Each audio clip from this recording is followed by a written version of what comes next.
হাওড়ায় নতুন সমস্যা। এই যে দেখছেন আবর্জনা স্তূপে আগুন লেগে গিয়েছে। বলা হচ্ছে যে যেহেতু আর ভাগায় অর্থাৎ বেলগাছিয়ায় ডাম্পিং গ্রাউন্ডে আর ময়লা ফেলা হবে না, তো ময়লা নিয়ে এবার করবে কি, আবর্জনা নিয়ে করবে কি পুর কর্তৃপক্ষ, নাকি এই বিভিন্ন জায়গায় যে আবর্জনা স্তূপ রয়েছে সেখানে আগুন লাগিয়ে কাজ সারছে যাতে আবর্জনা মুক্ত করা যায়, এই রকম অভিযোগ উঠছে। কিন্তু এই অভিযোগের ভিত্তি কি, কেন এরকম অভিযোগ উঠছে?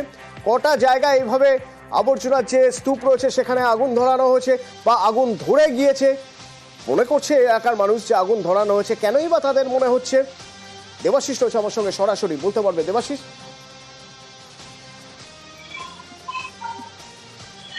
দেখো, মূলত আমরাই কিন্তু দেখিয়েছিলাম যখন এই কলকাতায় অর্থাৎ হাওড়া থেকে আবর্জনা যাবে কলকাতা ধাপায়, কিন্তু সমস্যা হচ্ছিল সেখানে ডাম্পার, পুরনো ডাম্পার, এবং তাদের কার্যক্ষমতা একেবারে শূন্য হয়ে যাওয়ায় সেই গাড়িগুলি যেতে পারছিল না। এবং হাওড়া থেকে কলকাতা যেতে গেলে যে রোটেশন লাগে সেই রোটেশন টাইম কিন্তু অনেক লেগে যাওয়ায় বিভিন্ন জায়গায়, সবচেয়ে বড় বেশি আবার 14টি ওয়ার্ডে কিন্তু সমস্যা বেশি দেখা দিচ্ছিল, যেখানে আবর্জনা তোলা হচ্ছিল না। ফলে সেই আবর্জনা তুলতে না তুলতে একটা সময় সেখানে কার্যত মেন যে রাস্তা, সেই রাস্তার মধ্যে আবর্জনা চলে আসছিল। তবে এই জায়গা থেকে মুক্তি পেতে একটাই উপায়, তা হচ্ছে আগুন ধরিয়ে ময়লাকে ছাই করে দেওয়া। সেটাই কিন্তু করলো হাওড়া পুরসভা।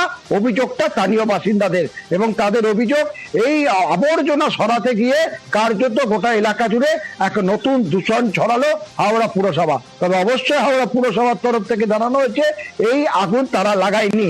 তবে 17 নম্বর ওয়ার্ডে যে বেলিলিয়াস রোড, সেখানে যে কম্প্যাক্টার মেশিন রয়েছে, সেখানে যখন আবর্জনাগুলো স্তূপ আকার হয়ে যাচ্ছিল, সেখানে দাঁড়িয়ে আগুন লাগালো কে? কারণ গোটা এলাকাটাই কিন্তু পুরসভার দপ্তরের আন্ডারে ছিল, সেখানে সিসিটিভি রয়েছে। ফলে সেখানে বাইরে থেকে কেউ আগুন লাগাবে এটা হতে পারে না, এবং পুরসভার গাড়ি এসে এসে সেই আগুনের মধ্যেই কিন্তু আবর্জনাগুলো ফেলছিল। ফলে এখানে প্রমাণ হতে বলা যেতেই পারে যে স্থানীয়দের অভিযোগ যে পুরসভা আবর্জনা থেকে মুক্ত হতে তারা আগুন জ্বালিয়ে ছাই করলো আর দূষণ ছড়ালো হাওড়া শহরে।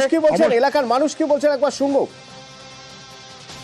জ্বালানোর জন্য দেখুন, আমাদের যে পলিউশন, যে ধোঁয়াটা বেরোচ্ছে, সেটা আমরা এখানে যারা যাওয়া আসা করছি বা যারা এখানে থাকি তাদের সবার জন্য এটা ক্ষতিকারক। প্লাস এখানে নতুন ইউনিভার্সিটিও হয়েছে, তো দেখা যাবে সরকার কি সিদ্ধান্ত নিচ্ছে, আমাদের কর্পোরেশন। অবশ্যই এটা শরীরের উপরে হেলথে একটা বয়স্ক মানুষ থাকলে তাদের শ্বাস প্রশ্বাসের অসুবিধা হবে, বাচ্চাদের অসুবিধা হবে, আমাদের যাতায়াতে যারা যাচ্ছে এখানে তাদের অসুবিধা হবে, নাকে আসবে গন্ধ। এটা কেউ পুরসভার কেউ করেনি, যদি কেউ করে থাকে তারা স্থানীয় করেছে। আমি তাদের বলবো না করতে এসব। এবং আমাদের একটা, আমি আবারও বলেছি, একটা বিপর্যয় ঘটেছে, সেই বিপর্যয়কে সামলানোর জন্য আমরা যুদ্ধকালীন প্রস্তুতিতে কাজ করছি। এবং আমার ধারণা নেক্সট 2 দিনের মধ্যে, মানে আমি যেটা বলেছি কাল সকাল বা বেলার মধ্যে, পরিস্থিতি অনেকাংশে নর্মাল হয়ে যাবে। না, HMCর কেউ এসব করেনি। আর ওদিকে আসানসোলে ভাগাড়ে অতিষ্ঠ সেই এক সমস্যা। এলাকার মানুষ তারা ভাগাড় নিয়ে, ডাম্পিং গ্রাউন্ড নিয়ে তারা অসুস্থ, কারণ সেখানে আগুন ধরে যাচ্ছে, আর সেই ধোঁয়ায় এলাকার মানুষ জেরবার পুরো। এর আগেও 19 নম্বর জাতীয় সড়কের পাশের এই ডাম্পিং গ্রাউন্ডে আগুন লেগেছে। এবার আতঙ্ক ছড়িয়ে পড়েছে মানুষের মধ্যে। একটা বেলগাছিয়ার ঘটনার পর কোথাও একটা ডাম্পিং গ্রাউন্ডের আশপাশে যারা থাকেন তাদের মধ্যে একটা ভয় কাজ করছে। এখনো তো ধোঁয়া আছে। হ্যাঁ, এখন ধোঁয়া তো আছে, আগুন তো ভিতরে চলে যায় না, ভিতর তো আগুন লাগানোর কারণটা কি হয়? এখানে পাড়ায় আগুন লাগে, এখানে বলতে পারছি না। আমরা তো গাড়ি চালাই, আমরা তো যখন আমরা কাজ করার পর বাড়ি যাই তখন তো আগুন তখন ছিল না। রাতে যদি কেউ বদমাশি করে লাগায় সেটা বলতে পারছি, কিংবা আপনি লাগিয়ে যায় সেটা বলতে পারছি। এখনো তো আগুন বাড়ছে দেখলাম। বাড়ছে তো, আগুন তো শুকনো আছে না, তারপরে ধরুন কাল আগুন আপনার বেড়ে যাবে। ঈদের সকালে আছে রেড রোড থেকে সম্প্রীতির বার্তা দিলেন মমতা বন্দ্যোপাধ্যায়। কোনো রকম কোনো প্ররোচনায় বা যেন কেউ না দেন, এবং সব ধর্ম একসঙ্গে উৎসব পালনের বার্তা মুখ্যমন্ত্রী।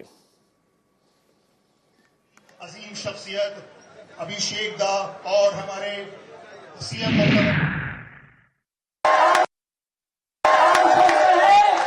खुदी को पर गुलाम इतना कि हर तकदीर से पहले खुदा बंदे से खुद पूछे, बता तेरी रजा क्या है, हमारा रजा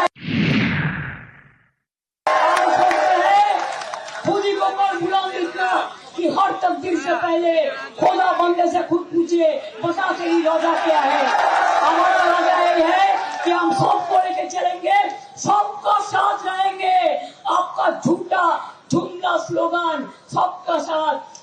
विकास, और कोई देख के माइनॉरिटी को देख के अब पिछाते हैं। कोई जगह में कोई माइनॉरिटी होता है, कोई मेजोरिटी होता है। मेजोरिटी का एक धर्म होता है माइनॉरिटी के प्रोटेक्शन करना, और माइनॉरिटी को धर्म होता है मेजोरिटी को साथ रहना, एक साथ में रहना। यही हमारा परंपरा है। मैं तो ये हमारा जिंदगी का आवाज है। मैं जिंदगी देने के लिए तैयार है, लेकिन इडियोलॉजी तोड़ने के लिए तैयार नहीं है। বিরোধীদের আক্রমণ এখান থেকে ইরেড রোড থেকে বিভাজনের রাজনীতি করে বিরোধীরা আক্রমণ করলেন মমতা। हिंदुस्तान की रानी बाम राम एक साथ में जाया कलकत्ता से टिकट खरीद के, जाके बोला, हमको पूछा आर यू हिंदू? हमने बोला हम Gaurav Prasad, I am Hindu, I am Muslim, I am Sikh, I am ईसाई, I am Indian. What can you do? क्या चाहते हैं लोग? डिवाइड एंड रूल चाहते हैं? हम नहीं चाहते हैं। हमारा जिंदगी देश के लिए कुर्बानी है, साथ साथ में फॉर रिलीजियन के लिए, फॉर कास्ट के लिए, फॉर किड के लिए, फॉर कम्युनिटी के लिए, हर परिवार के लिए हमारा जिंदगी आपके लिए। आप सलामत रहे तो हम सलामत रहेगा। कोई भी प्रभोग करेगा, हम दंगा फसाद नहीं चाहते हैं, लेकिन आप उसको पाए में पा मत लगाओ। ये उसका प्लान है, ये उसका प्लांटेड गेम है। एक गेम में पा मत लगाओ। বিরোধীদের আক্রমণ, বাম বিজেপি একজোট হয়ে অশান্তি, দাবি মমতা। अजीम शख्सियत अभिषेक दा और हमारे नवरात्रि चल रहा है, मैं उसको भी शुभकामना देंगे, लेकिन हम नहीं चाहते हैं कि इसके लिए अब दंगा करे। कोई आदमी आम जनता नहीं करते हैं, कोई एक पॉलिटिकल पार्टी करते हैं। ये शर्म का बात है, दुख का बात है। जो लाल पार्टी पहले बड़ा बड़ा बात करते थे सेकुलरिज्म का, आज लाल और गेरुआ एक हो गया। होने दो, होने दो। हम लोग रहेगा, हम अकेला ही रहेगा, हम अकेला 100 है। हम लोग लड़ते हैं जिंदगी से, हम लोग लड़ते हैं हमारा जान से। हमारा जान कबूल है हर धर्म के लिए, हर परंपरा के लिए और इज्जत के लिए।